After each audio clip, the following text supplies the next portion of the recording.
defense going just enough to beat him. So, um, and then, well, um,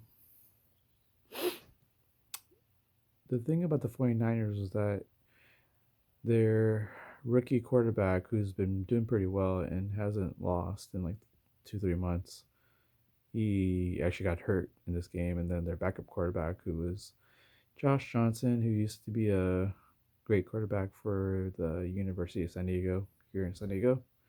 And of course, he's kind of a journeyman. He's been on like over 10, 14 NFL teams, had a stint in I guess, the the AAF with the Sango Fleet. He was kind of part of the XFL, I guess, and the USFL. So he always had a job as a quarterback, no matter what league he was in. And I remember he was drafted by the San Diego Fleet, but the next day he actually got signed by the Washington Redskins when they were known as the Redskins at that time, who are now the Washington Commanders. So, um, but yeah, Josh Johnson also got hurt too. So, apparently the 49ers ran out of quarterbacks. And so all they did was do run plays, and they just couldn't compete anymore with the Eagles, mainly for the fact that, well, uh,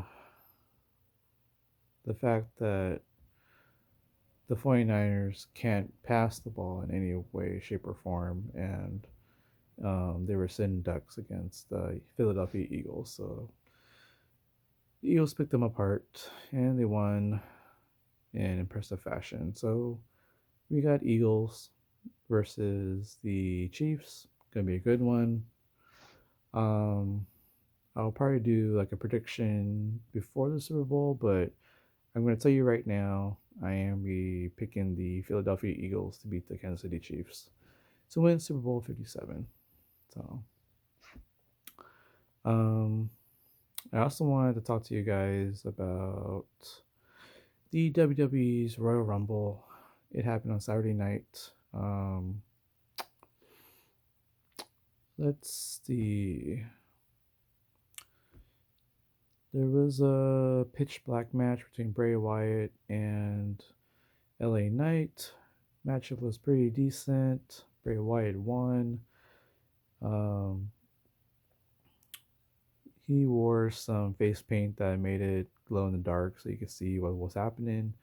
You can tell the the tights that LA Knight wore was like glow in the dark, so you can see what's happening in the pitch dark.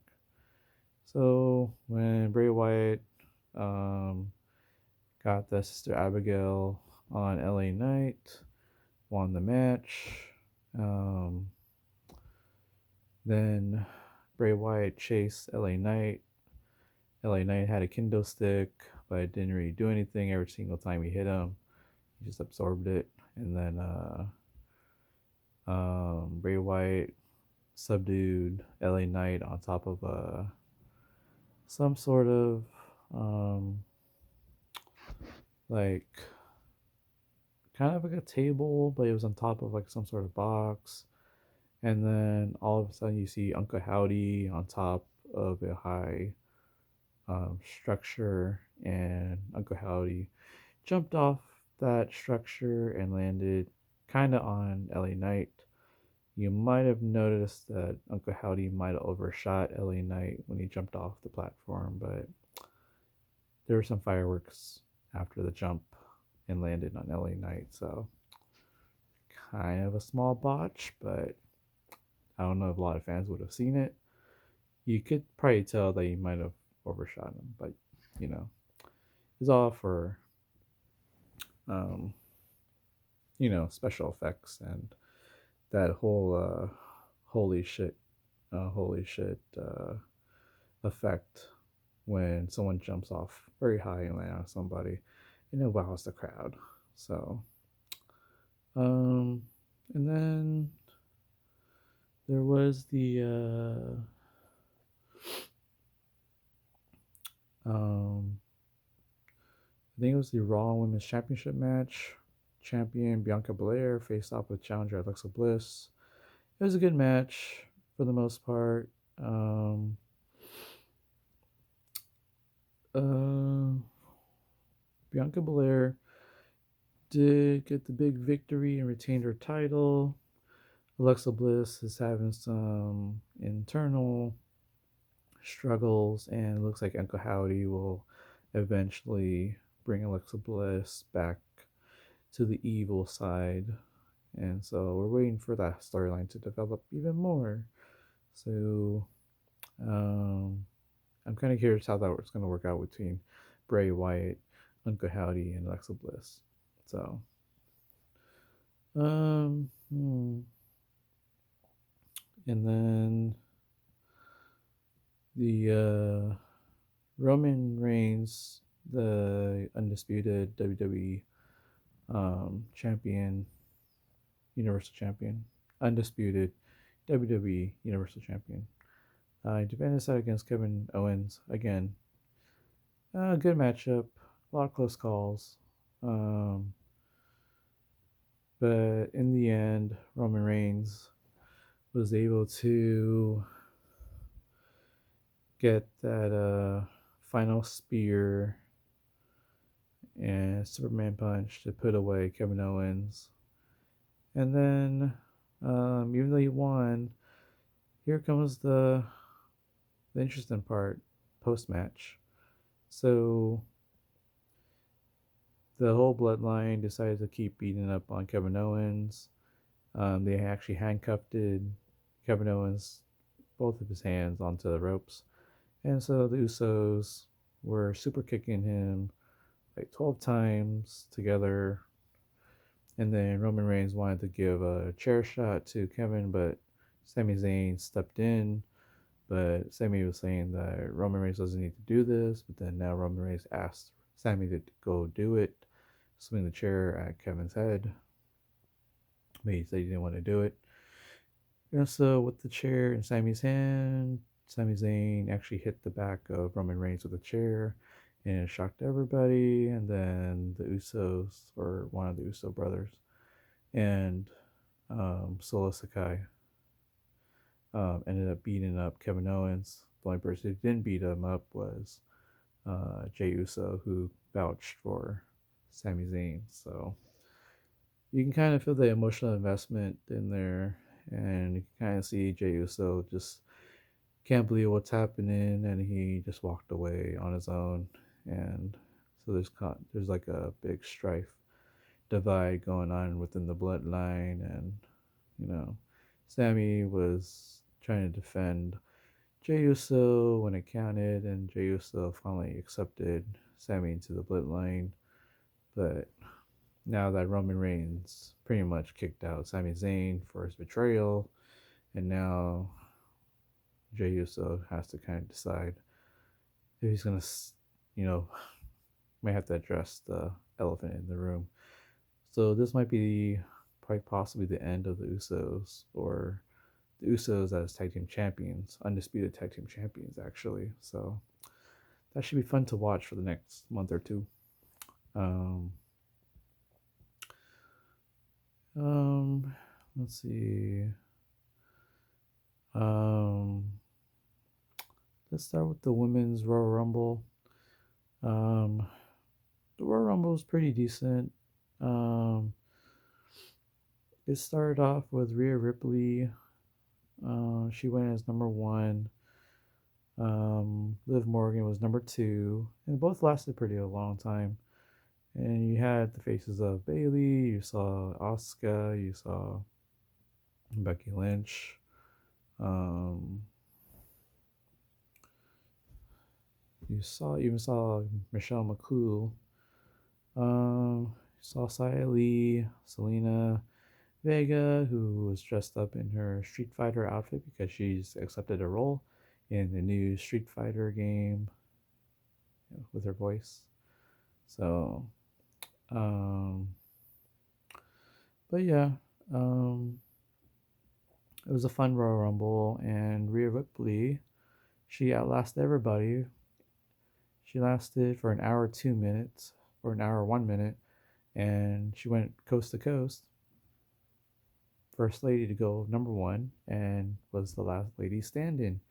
So Rhea Ripley wins the female women's Royal Rumble, and she gets to choose her champion. She's either going to choose the Raw Women's Champion, Bianca Belair, or she's going to choose the SmackDown Champion, Charlotte Flair. And guess what? On Monday Night Raw, Rhea Ripley chose Charlotte Flair to challenge for her SmackDown Women's Championship. So that's going to be such a good match, and that might be the main event of night one of WrestleMania. I can't wait to go. Um, so the other Royal Rumble. Woo.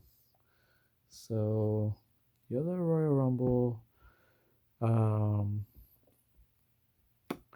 the men's, it featured Brock Lesnar, Bobby Lashley, Alpha Academy, Drew McIntyre. It started with Intercontinental Champion Gunther, went number one. Number two was Sheamus. So it also featured Cody Rhodes, who went in as number 30. There was even a special appearance by Booker T. You did see Dominic Mysterio. You saw Finn Balor. You saw Damian Priest. There was Ricochet, Braun Strowman, Omos, Karrion Kross. There was supposed to be Rey Mysterio, but he never showed up because he got beat up by Dominic Mysterio and quite possibly by the Judgment Day. So Dominic is shown with the mask of Rey Mysterio, and he tore it up. So, but yeah, Brock Lesnar did like eliminate 2 or 3 guys. He had his moments with Bobby Lashley, but Bobby Lashley ended up eliminating Brock Lesnar. So Bobby Lashley and Brock Lesnar, even though they're both eliminated, but they still have a rivalry brewing right now, and they'll probably fight each other at WrestleMania, if not earlier. I think it's a great time for Bobby Lashley and Brock Lesnar to fight each other now because they're both kind of still in their prime, and they're going to make for a hard hitting, spot on the cards whenever they're on together. So I actually like that. I've been waiting for years for that to happen, and now they both fought each other one time. They would have fought each other a third time, but apparently there was some injury that took Bobby Lashley out, and Brock Lesnar ended up winning that match at the Elimination Chamber last year. So technically, they've been in the same match 3 times, but I guess you could say, technically, you could say that Brock Lesnar won 2 of the 3 times. So they're gonna face each other a 4th time probably. So can't wait. It's gonna be a lot of hard hitting action. They might actually hit each other really stiff quite a few times actually. And I can see it happening between 2 guys who've been both in MMA, and they both have wrestling backgrounds, and they're just big. So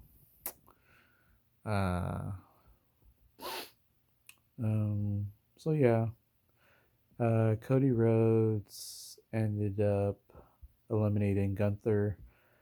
That was a good matchup between the two. There was even an appearance by Logan Paul, who had a great moment. He and Ricochet both flew at each other from opposite sides of the ring, and they met each other in the middle of the ring in the air, and they both clotheslined each other for a great moment in the Royal Rumble. Never seen before like that. 2 high flyers jump across halfway across the ring, and they met each other with dueling clotheslines and hit each other. So that was pretty awesome. But yeah, Cody Rhodes was the last man standing. He went in at 30. Gunther was number 1. And so Cody Rhodes will get to choose. Well, not really choose. There's only one choice. Roman Reigns is your undisputed WWE Universal Champion. And so, with that being the case, Cody will be challenging Roman Reigns at WrestleMania. And that would be the main event of night two. So if Cody beats Roman Reigns that night, I can imagine the whole place will erupt. Um, at that time, I think the count of Roman Reigns' reign as champion would be at 944 days or 945 days. Um, so we'll see how great of a match that's going to be. I would imagine it's going to be a great one. So, all right, guys. That's my review of the Royal Rumble, the three comedy shows, the two NFL games, and the preview of the Super Bowl coming up, 57 in Arizona. So, talk to you guys later. I'm about to get some sleep. So, Tiggy Maximus, signing off. Bye, guys.